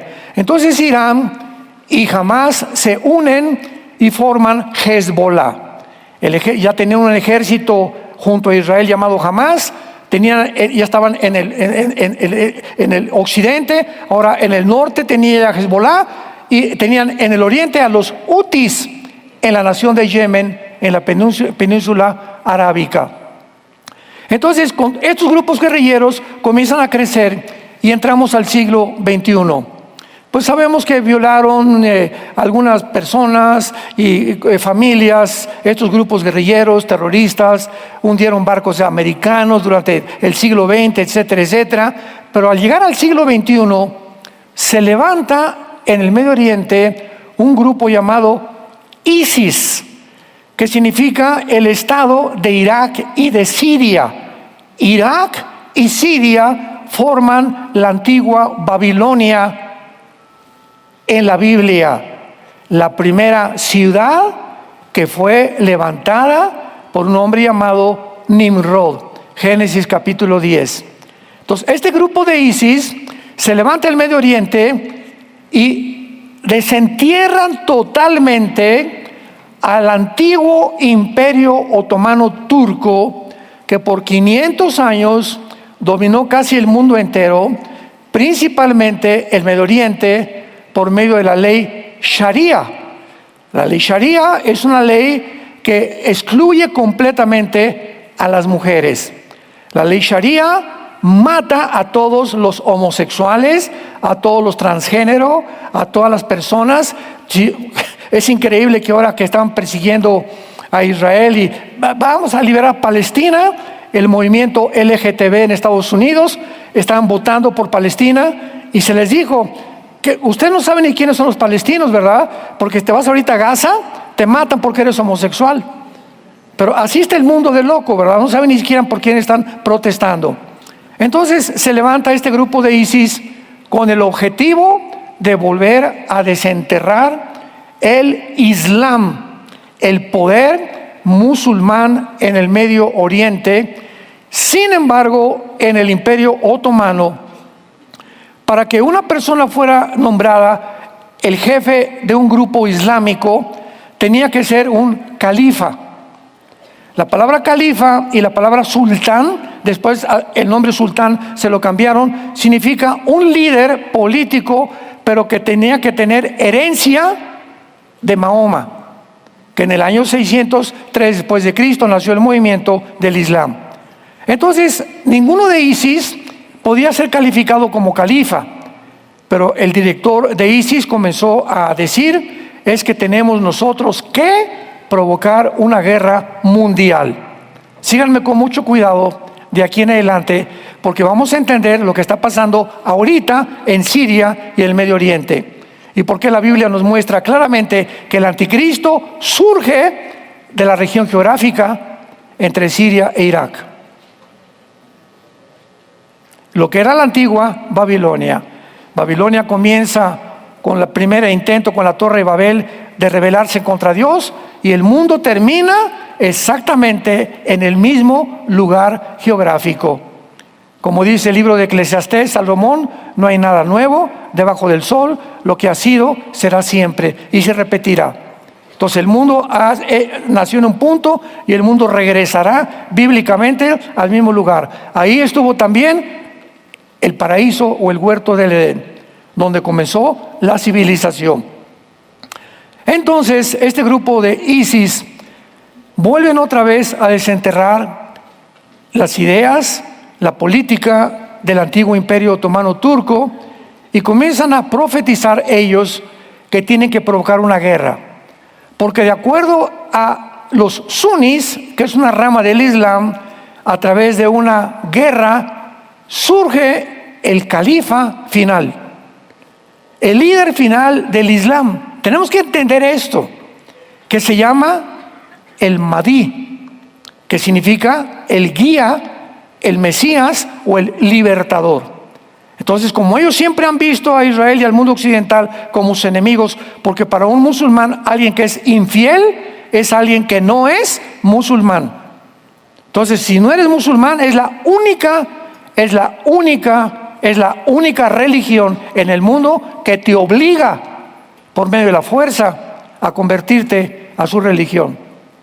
Y a los que están bajo la religión, bajo pena de muerte, si abandonan su religión. Entonces, ¿qué hizo ISIS? No sé cuántos se acuerdan ustedes de lo que hizo ISIS. Vean lo que hizo ISIS. Comenzó a secuestraron a un piloto japonés, secuestraron americanos, secuestraron canadienses, etcétera, etcétera, y los llevaban a la orilla del mar, los vestían de anaranjado, y entonces ponían a un soldado con un cuchillo detrás de cada uno de ellos y los decapitaban. Y el mundo se preguntó, los que no conocen la Biblia, ¿cómo es posible que este grupo de terroristas se estén echando a todos al mundo? Porque ya Japón estaba en contra de ellos, Europa estaba contra ellos, todo el mundo estaba contra el grupo de ISIS. Pero es que para entender el pensamiento del Islam era necesario comprender que de acuerdo al grupo de los sunis, para que el califa que están esperando ellos como el Mesías tiene que venir de una guerra mortal, sangrienta y cruel en el Medio Oriente. El 7 de octubre del año pasado vimos cómo un grupo de más de 1,200 terroristas de Gaza, Hamas, entraron a Israel e hicieron una carnicería como ni siquiera los nazis lo habían hecho. Entraron a matar a puros civiles. Eso es genocidio. Eso es genocidio en toda la extensión de la palabra. A los niños recién nacidos de 3, 4 meses de edad los metieron en hornos microondas enfrente de los papás. A los papás les sacaron los ojos enfrente de la mamá. A las mujeres les abrieron completamente el vientre. Fue algo completamente demoníaco. ¿Por qué lo hicieron? Porque creían que al hacer esto, Hezbollah los iba a apoyar. Los hutis los iban a apoyar. E Irán los iba a apoyar.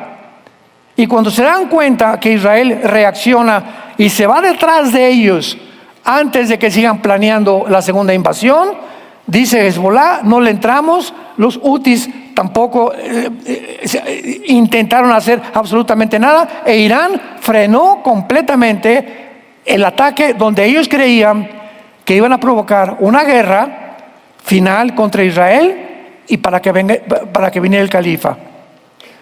Cuando entendemos todo esto, entendemos lo que está pasando en el Medio Oriente y lo que está pasando en el mundo también.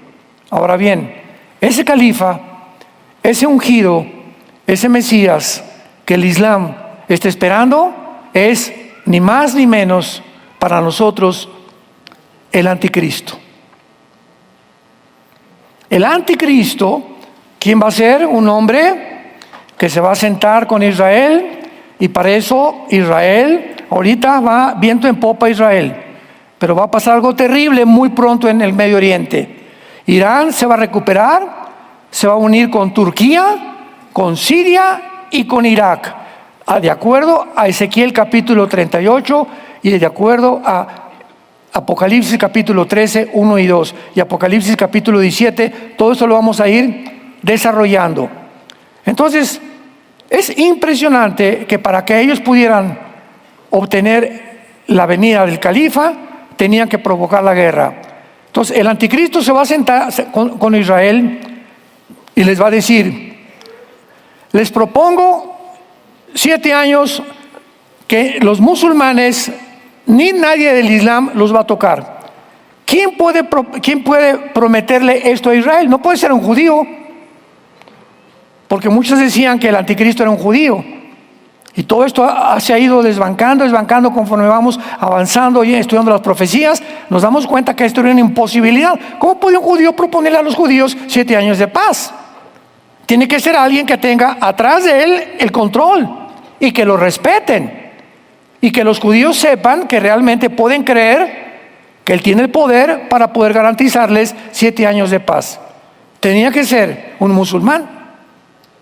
El anticristo es musulmán. Y les garantiza que no los van a atacar, pero a los 3 años va a violar el pacto. Mateo 24:15. Jesús anunció: cuando vean la abominación desoladora que habló Daniel, huyan, porque viene la persecución, del capítulo 12 del libro del Apocalipsis. Vayamos al libro de Daniel. Esta es la introducción. ¿Sí me siguieron? ¿Seguro? Esto es importantísimo para entender todo esto. Ahorita platicábamos los pastores, ¿verdad? La imperante necesidad, imperativo que nosotros podamos entender lo que está pasando en el mundo rápidamente, como con los aranceles. La bolsa de Nueva York ya cayó por los aranceles, y esto cayó, y Estados Unidos. Es lo único que tú escuchas en las redes de medios de comunicación o sociales que pertenecen al globalismo. Nadie entiende nada. Y aquí en México hay aranceles y esto y el otro y la pobreza, y nadie entiende lo que se encuentra detrás. ¿Qué se encuentra detrás de esto? Bueno, desde 1945, este es un paréntesis que voy a hacer, que es importante de que lo entiendan. Tenemos el derecho que ustedes puedan abrir los ojos. En 1945, Estados Unidos es nombrado con la moneda reserva del dólar, y además Estados Unidos usa el dinero de Estados Unidos para reconstruir toda Europa después de la Segunda Guerra Mundial y parte del continente americano. Y pasan los años hasta el siglo XXI y nadie le paga impuestos ni los intereses. Y los presidentes norteamericanos anteriores: pásale, China, éntrale con todos tus guaraches aquí a venderlos, mete calcetines, calzones, lo que quieras, cachuchas, éntrale. Y comienza el comercio internacional, y sobre todo de China, a inundar a Estados Unidos. Y llega Trump y dice: ¿y nuestros productos nacionales? ¿Qué vamos a hacer con ellos? O sea, el canal de Panamá lo hizo Estados Unidos, lo sostuvo Estados Unidos. Llegaron los chinos y ni pagaban los impuestos ni los intereses del canal de Panamá. Y dice Trump: vamos a recobrar el canal de Panamá. Un dictador, un invasor. Siempre el mundo va a atacar a los que lo quieren ayudar. Hace 2000 años un hombre colgaba en una cruz, sanó a los enfermos, le trajo mensajes de paz. ¿Y qué fue al final? Crucifícale, crucifícale, crucifícale. Te metes de redentor y sales crucificado. Siempre es el ataque, porque hay un poder de maldad en el mundo detrás, impidiendo que el mundo prospere. Y Trump se cansó de eso. ¿Por qué? Porque es el primer presidente que no es político, él es un hombre de negocios. Entonces un político no sabe hacer negocios, y si los hacen para pura tranza, la mayor parte de las veces. Y llega él y dice, pues ahora vamos a poner a Elon Musk para que investigue al FBI, al Pentágono, para que investigue todas las secretarías de Estado, y descubren que son billones de dólares que saquearon el país en los últimos 2 o 3 gobiernos. Y claro que tienen que protestar. La CNN y compañía, y esto y el otro, y CBS News, y todas las redes sociales controladas, ¿verdad?, por los medios de comunicación del mundo de los globalistas y de la élite que gobierna el mundo. Entonces ahora hasta Israel le cobró el 17% de aranceles. ¿Por qué? Porque están acostumbrados los países a no pagar, casi a la mexicana. No nos gusta pagar lo que debemos, ni los intereses tampoco. Y hay más de 50 naciones ya que ya se unieron y ahora vamos a pagar. ¿Quién se rebeló? Canadá, claro, y Europa. Oye, Canadá, ¿viste que nombraron para tomar el puesto de Trudeau? Un comunista rojo de izquierda, globalista. Pues tiene que estar en contra de Estados Unidos. Y ahora están promoviendo una campaña en Canadá para que el canadiense no viaje a Estados Unidos y que no compre nada de Estados Unidos. Boicots en contra de algo que está beneficiando a Estados Unidos. Desde que se impusieron los aranceles, están entrando a Estados Unidos, escúchame, $2 billones diarios. Cuando entra Trump, la deuda era de 35 trillones de dólares. ¿Cuándo vas a pagar eso? ¿Cómo puedes construir un país tan endeudado? Pues vas a tener que recorrer otra vez, ¿verdad?, a los impuestos y a los intereses que no te ha pagado las demás naciones, como la Unión Europea, como la OTAN, que tampoco le pagaba intereses a Estados Unidos. Entonces viene una política arancelaria completamente diferente, económica, y sacude al mundo. Es lógico, y la gente todo se lo cree. No, es un dictador, es esto, va a acabar con la economía, va a pasar esto y el otro. Tú sigue oyendo TikTok. El capítulo 2 de Daniel, la Biblia profetizó muy claramente, me estoy yendo lo más lento y lo más despacio que pueda, que el Espíritu Santo nos guíe para poder comprender esto. La Biblia profetizó muy claramente que cuando llegara el final de la historia humana, nosotros ya no vamos a estar aquí, nos vamos 7 años antes de la tribulación, pero la historia humana va a culminar con un gobierno de 10 naciones. 10 naciones, que en el libro de Daniel aparecen como 10 cuernos. Y en el libro de Apocalipsis aparecen también como 10 cuernos. Pero el Apocalipsis ya nos interpreta quiénes son estos 10 cuernos que aparecen en el 4.º imperio de Daniel, que es el Imperio Romano. Muy bien. La Biblia profetiza que se tiene que formar una unión política entre el Medio Oriente y Europa. Entre el Medio Oriente y Europa. O sea, se van a levantar 5 naciones del Medio Oriente y 5 naciones de Europa y se van a fundir en un solo gobierno. Nada más que, como dice Daniel capítulo 2, el gobierno del hierro no se mezcla con el barro. Lo voy a explicar más adelante, porque esta mezcla de naciones se van a hacer alianzas, pero no se van a unir. Versículo 42, Daniel capítulo 2. Dichosos, bienaventurados los que trajeron su Biblia, porque se irán en el rapto. Daniel 2:42.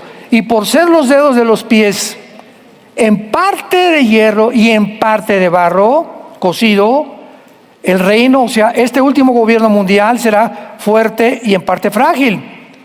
Así como viste el hierro mezclado con barro, se mezclarán por medio de alianzas humanas, pero no se unirán. ¿Cómo está esto? Como el hierro no se mezcla con el barro. Aquí está Daniel culminando la profecía de una estatua gigantesca que soñó el rey Nabucodonosor, rey de Babilonia. Ya vemos todo, le manda a hablar a los brujos, a los astrólogos, para que le interpreten quién es esa estatua y qué significa la cabeza de oro, el pecho de plata, bronce y hierro. Y ya Daniel explica todo esto, y lo hemos visto muchas veces. Entonces, en esta estatua, la cabeza era Babilonia, Babilonia es Irak, Siria y el Líbano del siglo XXI. Los brazos de plata eran del gobierno medo-persa, que es Irán. En 1935, Persia le cambió el nombre a la República de Irán.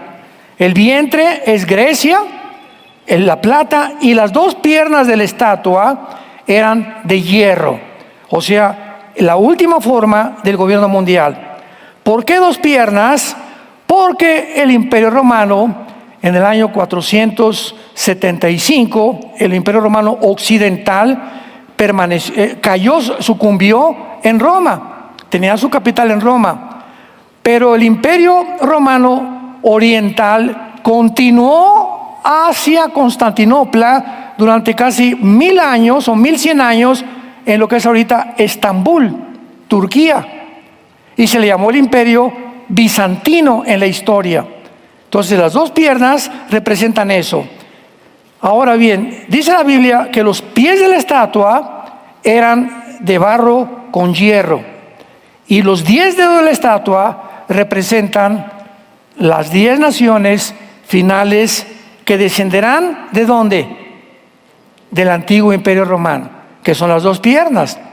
Entonces el antiguo Imperio Romano estuvo en Europa, estuvo en el norte de África y estuvo en el Medio Oriente.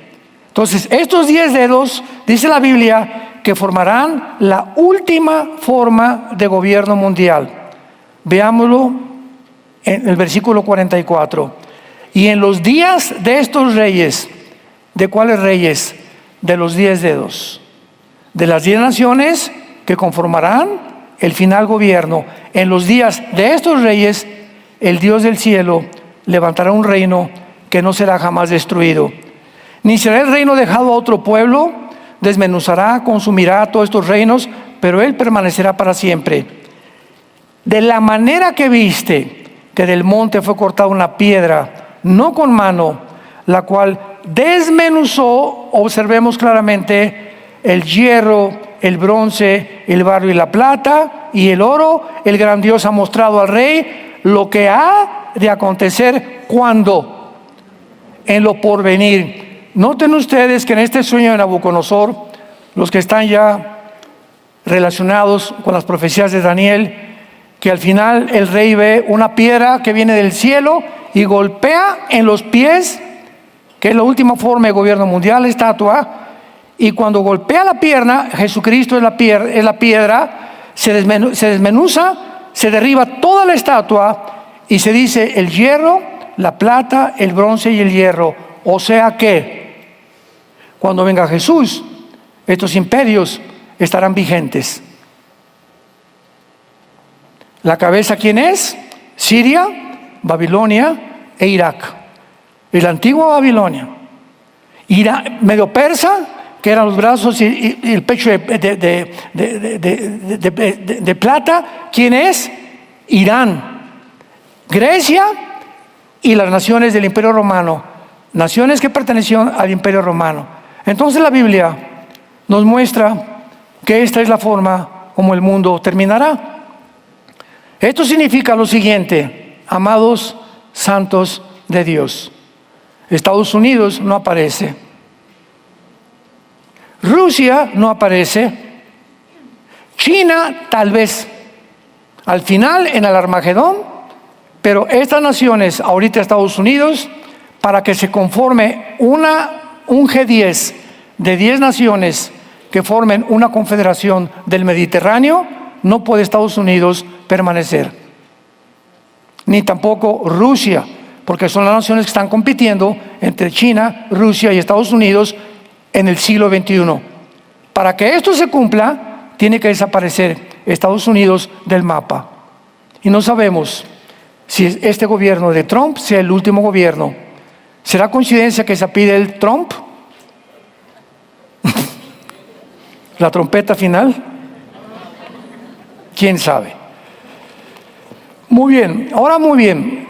La Biblia profetiza que cuando surja esta coalición de 10 naciones, en los últimos tiempos, el Islam va a controlar la mayor parte del mundo político, económico y religioso.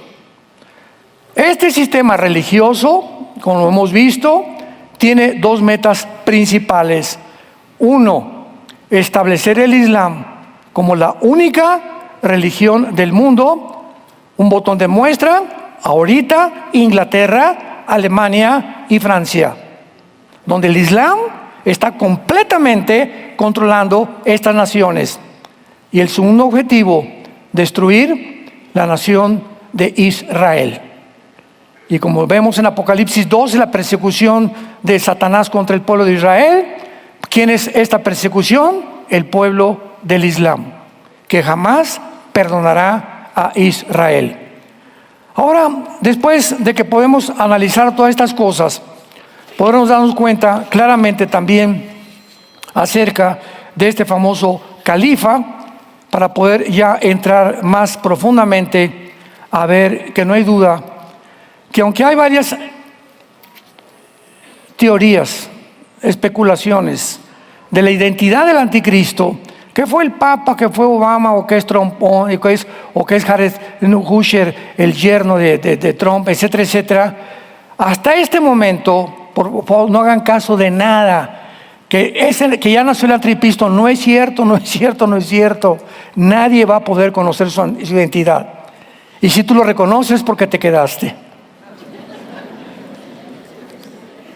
Lo único que podemos, ya entramos a terrenos más hondos, lo único que podemos nosotros encontrar en la Biblia, sin ningún lugar a dudas, es la región geográfica, pero al comprender la revelación bíblica, podemos descartar Estados Unidos, o Europa, o el norte de Europa, o el Asia, de donde saldrá el anticristo. Vayamos a Daniel capítulo 8, y desde el principio de estas visiones encontramos la respuesta en el libro de Daniel, principalmente, y en el libro del Apocalipsis.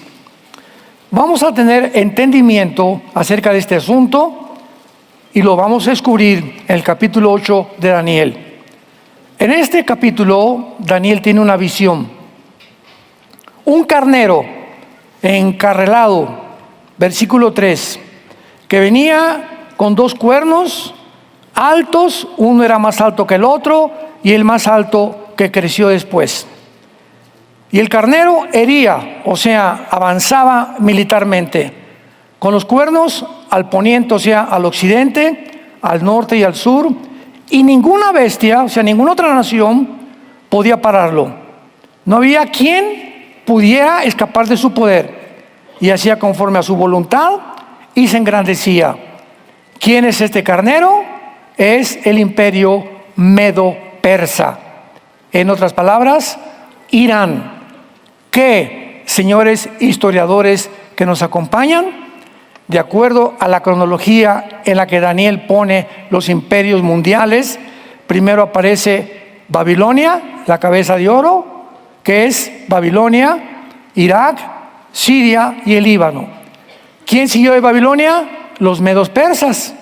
Vencieron al imperio babilónico. ¿Quién venció a los medos persas?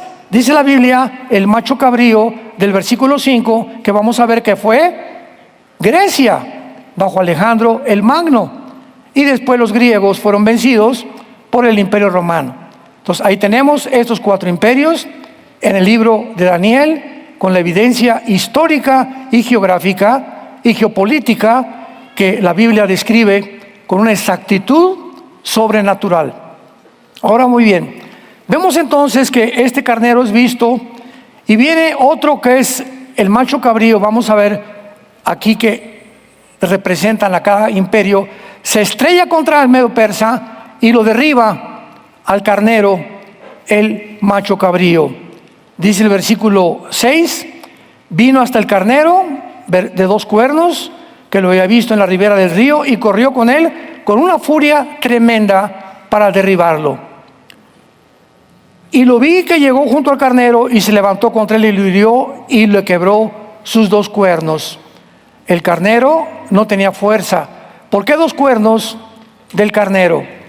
Porque el imperio Medo Persa son 2 que se unieron. Primero fueron los persas y después se unieron los medos. Y se formó el imperio más fuerte en aquel tiempo, los medos y los persas. Retratados los cuernos, recuerden siempre, los cuernos representan poder, o representan líderes, o representan naciones, de acuerdo al contexto. Y luego dice aquí en el versículo 8, ¿verdad?, que ya lo pisoteó, etcétera, etcétera. Pero antes de seguir adelante, vean el versículo 21. ¿Quién es el macho cabrío? Nos lo dice el Espíritu Santo. Aquí no hay lugar a especulación. Pues yo creo que es, ¿verdad?, alguien que salió de Tlacomulco. El macho cabrío es el rey de Grecia, que en aquel tiempo fue Alejandro el Magno. Y el cuerno grande que tenía entre sus ojos es el rey primero, etcétera, etcétera. Una vez que aclaramos esto, nos damos cuenta de la historicidad perfecta de la Biblia y de qué forma vamos entendiendo cómo los imperios, la Biblia nos muestra, van cayendo. Cayeron el imperio babilónico, cayó el imperio persa, cayó el imperio griego y cayó el imperio romano. Pero este propósito de Dios es para que discernamos y corroboremos que de uno de estos 4 imperios surgirá el anticristo.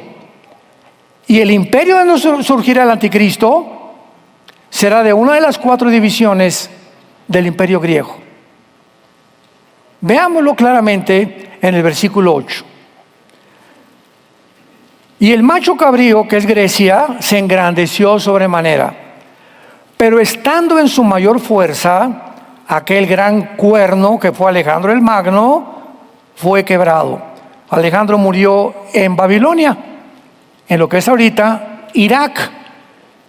Dicen que de la malaria, una sobredosis de drogas, etcétera, etcétera. Pero ahí murió Alejandro el Magno y en su lugar salieron 4 cuernos notables. Ahora tenemos un poco más de ventaja al estudiar la historia, la cual nos ayuda a identificar lo que el ángel Gabriel le quiere decir al profeta Daniel. El cuerno notable, los 4 cuernos, el cuerno pequeño, etcétera, etcétera. Entonces vemos nosotros que cuando Alejandro el Magno muere, su imperio se divide en 4: en Egipto, en Siria, en Grecia y en Turquía. El imperio griego sufre 4 divisiones. Y de una de estas 4 divisiones, como lo vamos a ir corroborando a través de esta serie, surge el personaje del cuerno pequeño, o la bestia, o el anticristo, en otras partes de la Biblia. Y dice así, vamos a verlo. Salieron 4 cuernos notables, versículo 8, hacia los 4 vientos del cielo. Ahora, con mucha atención. Y de uno de ellos, o sea, de una de las divisiones del imperio griego, eran 4, ¿verdad? Egipto, Siria, Grecia y Turquía. De una de estas divisiones sale un cuerno pequeño. Este cuerno pequeño, en el capítulo 7 de Daniel, es el anticristo. De una de estas 4 divisiones surge el cuerno pequeño, que creció mucho al sur, al oriente y hacia la tierra gloriosa. Pero, ojo, no al norte. Ya vamos acercándonos. Viene el anticristo no viene del oriente de Israel, ni del sur de Israel, ni del occidente de Israel. El anticristo viene, el cuerno pequeño viene del norte. Y al norte de Israel está Turquía y está Siria. Sigamos leyendo. Y se engrandeció hasta el ejército del cielo. Esto no lo pudo hacer un hombre llamado Antíoco Epífanes, que perteneció a los Seleucidas o al gobierno seleuco de Grecia, que dominó mucho tiempo Israel. Entonces, Antíoco Epífanes, yo he leído algunas veces que dicen que fue él el que realmente, o el personaje de quien se está hablando, pero la Biblia completamente borra del mapa Antíoco Epífanes con estas descripciones. Se engrandeció hasta el ejército del cielo. Eso jamás lo hizo Antíoco. 2. Parte del ejército de las estrellas echó por tierra. No se refiere a las estrellas celestes cósmicas. La palabra estrellas en el Antiguo Testamento y el Nuevo Testamento se usa muchas veces para los ángeles caídos. Por ejemplo, en Apocalipsis 12:4 dice que Satanás arrastró la tercera parte de las estrellas. ¿Ven cuando comenzamos a juntar diferentes cápsulas, diferentes pedacitos de rompecabezas? Comenzamos a armar el rompecabezas y a entender lo que se está diciendo. Y las echó por tierra. Y esto fue con la caída de Satanás. Y aún se engrandeció contra el príncipe de los ejércitos, que es Jesucristo. Y por él fue quitado el continuo sacrificio y el lugar de su santuario, y fue echado por tierra. Vemos entonces claramente que aquí el cuerno pequeño o el anticristo es definido como una de las 4 divisiones del imperio griego. Entonces, acordémonos, de las 4 divisiones fue Egipto, y el general griego se llamaba Ptolomeo. Porque cuando murió Alejandro, sus 4 generales se repartieron todo el imperio griego. A Ptolomeo le tocó Egipto. Siria e Irak, que se extendió hasta Pakistán y Afganistán, lo tomó Seleuco. De ahí vinieron los Seleucidas. De Turquía vino Usímaco, y de Grecia Casandro. Eran los 4 generales de Alejandro el Magno. Y nosotros vamos a corroborar en Isaías capítulo 10. Demos un brinco final a Isaías 10 para adelantarles por qué la Biblia corrobora que es el anticristo de la zona de Siria, de Irak y de Líbano, geográficamente. Y al anticristo en el Antiguo Testamento se le menciona como el asirio, ya para despejar más dudas. Isaías 10, versículo 5. Oh Asiria, vara y báculo de mi furor, en su mano he puesto mi ira. Le mandaré contra una nación pérfida, o sea, contra Israel, y sobre el pueblo de mi ira, que es Israel, le enviaré, para que quite despojos, arrebate presa y lo ponga para ser hollado como lodo en las calles. Versículo 12. Pero acontecerá que después que el Señor haya acabado toda su obra, ¿en dónde? Cuando Dios termine su obra con Israel, en el monte de Sión y en Jerusalén, castigará el fruto de la soberbia del corazón. ¿De quién? Del rey de Asiria, y la gloria y la altivez de sus ojos. Brinquémonos ahora al capítulo 14 de Isaías, versículo 25. Quebrantaré al asirio en mi tierra, en mis montes lo hollaré, y su yugo será apartado de ellos, y su carga será quitada de su hombro. Capítulo 30 de Isaías, versículo 31 al 33, que está clarísimo aquí ya. 30 Isaías, versículo 31 al 33.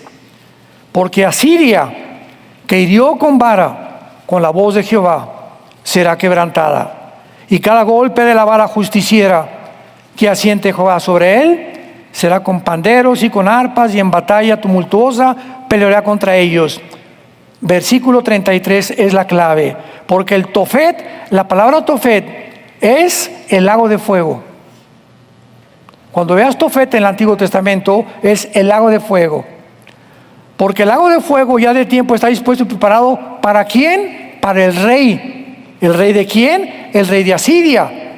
Profundo y ancho, cuya pira es fuego y mucha leña, el soplo de Jehová, como torrente de azufre, se enciende. Y en penúltimo lugar, aunque hay muchos más, veamos Miqueas capítulo 5. Miqueas capítulo 5, versículo 4 y 5. Versículos 5 y 6, perdón. Miqueas 5, 5 al 6. Y profetizando la venida de Cristo, será nuestra paz. Cuando el asirio venga a nuestra tierra y cuando hollare nuestros palacios, entonces levantaremos contra él 7 pastores y 8 hombres principales. Devastarán la tierra de Asiria a espada con sus espadas, la tierra de Nimrod, y nos librará ¿de quién? Del asirio. ¿Cuándo? Cuando venga contra nuestra tierra y oye nuestros confines. Vamos a continuar con esta serie de manera por demás interesante, ilustrativa, geográfica, histórica, antropológica, geopolítica, económica, para que veamos de qué manera la Biblia no nos ha dejado a nosotros a ciegas. Ahorita platicábamos con los pastores que somos la única luz. Métete eso en la cabeza. Donde quiera que tú vas, tú eres, si eres y tienes a Cristo en tu vida, tú eres la única luz. Y la gente está buscando respuestas de nosotros. En los medios de comunicación, en los noticieros, por todos lados. ¿Qué dicen los cristianos? ¿Qué dice fulana de tal? ¿Qué dice esto? ¿Qué dice aquellos? Y cuando el cristiano dice, no chepo, es porque no hemos cobrado la realidad que como cristianos tenemos que estar actualizados. Y las noticias que salen, ya el canal de Panamá, yo ni sabía, ¿verdad? Digo, noticias que hace 6 meses sucedieron, hay cristianos que no, pero pregúntales de una telenovela. O pregúntales de TikTok o de Facebook, etcétera, etcétera. ¿Cuánto tiempo pierden en noticias falsas, degradantes, mentirosas, que lo único propósito que tienen es adquirir seguidores? Que los drones son platillos voladores, y que los monumentos de Machu Picchu y la Pisa lo hicieron los extraterrestres, y todos con el propósito de atraer seguidores, porque es una avaricia, una lucha ahorita en las redes sociales para ver quién más seguidores tiene. Qué tristeza que a nosotros nos piratean 10 páginas a la semana. 10 páginas a la semana aparecen con mi nombre. Ten mucho cuidado de ver nuestra insignia que nos distingue como Vida Nueva para el Mundo. Pero así, o Armando Alducin Ministries, pero es el mundo en que estamos viviendo. Así que mientras todos estos acontecimientos se precipitan con una velocidad vertiginosa en el mundo, tengamos paz, amados de Dios. Permanezcan firmes en la esperanza a la que Dios nos ha llamado. Sean santos sobre todas las cosas, en toda su manera de vivir. Porque si invocamos a Dios por Padre, el cual no hace acepción de personas, cada quien será juzgado conforme a sus obras. Vengamos a la cruz todos los días a echar toda nuestra ansiedad sobre Él, porque Él sigue teniendo cuidado de nosotros y nos cuidará hasta el último día de nuestra vida. Gracias, Padre, por tu palabra. Gracias, Señor, por sumergirnos en las profundidades de tus pensamientos y de tus enseñanzas. Gracias por enseñarnos la verdad, porque estas palabras son fieles y verdaderas. Bendito sea, Señor, por habernos dado la esperanza viva de Jesús, de que podemos ser justificados, santificados por medio de la fe en el derramamiento de sangre que Él hizo por nosotros en esa cruz. En este tiempo, Señor, tan difícil, donde los ataques vendrán por todos lados, tu palabra dice que todos aquellos que están construyendo sobre la arena, los vientos, las lluvias vendrán contra tu vida y te van a derrumbar. Solo aquellos que se construyeron sobre la roca, y no hay otro fundamento más que Jesucristo, Él es la roca, vendrán vientos a tu vida y tormentas, pero no te van a derribar. Permanecerás de pie como las palmeras, sin doblegarte, manteniendo tu dignidad, manteniendo tus principios y tus valores éticos y morales hasta el día de Cristo, porque para eso fuimos llamados, para permanecer firmes hasta el fin, para la gloria de Dios, en quien oramos y te damos las gracias, Señor. Amén.